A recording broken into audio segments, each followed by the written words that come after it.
আসসালামু আলাইকুম, আশা করি সকলেই ভালো আছেন। কৃষি ব্যাংক থেকে আপনি লোন নিতে চান, সেক্ষেত্রে আজকের এই ভিডিওটা আপনার জন্য। কৃষি ব্যাংক থেকে সর্বনিম্ন 10,000 টাকা থেকে শুরু করে 10 লক্ষ টাকা পর্যন্ত লোন দিয়ে থাকে। কৃষি ব্যাংক মূলত কৃষকদের জন্য বিভিন্ন ধরনের লোন দিয়ে থাকে, যেমন ফসল চাষ, গরু ছাগল, হাঁস মুরগি খামার, মাছ চাষ ইত্যাদি। লোন পেতে আপনাকে যে সমস্ত প্রক্রিয়া অবলম্বন করতে হবে, আপনার নিকটস্থ কৃষি ব্যাংকের শাখায় যেতে হবে বা কৃষি ব্যাংকের মেন ব্রাঞ্চে যেতে হবে। প্রয়োজনীয় কাগজপত্র জমা দিতে হবে, যেমন জাতীয় পরিচয়পত্র, ছবি, জমির দলিল, ভাড়া চুক্তিপত্র। আপনার প্রকল্প সম্বন্ধে অবশ্যই বিস্তারিত একটা ডকুমেন্ট তাদেরকে হস্তান্তর করতে হবে।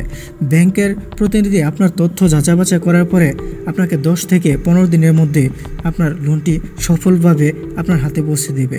তবে আর দেরি না করে আজই আবেদন করুন কৃষি ব্যাংকের লোনের জন্য এবং নিজের কৃষি স্বপ্ন বাস্তবায়ন করুন। ভিডিওটি ভালো লাগলে লাইক, কমেন্ট দিন এবং শেয়ার করতে অবশ্যই ভুলবেন না।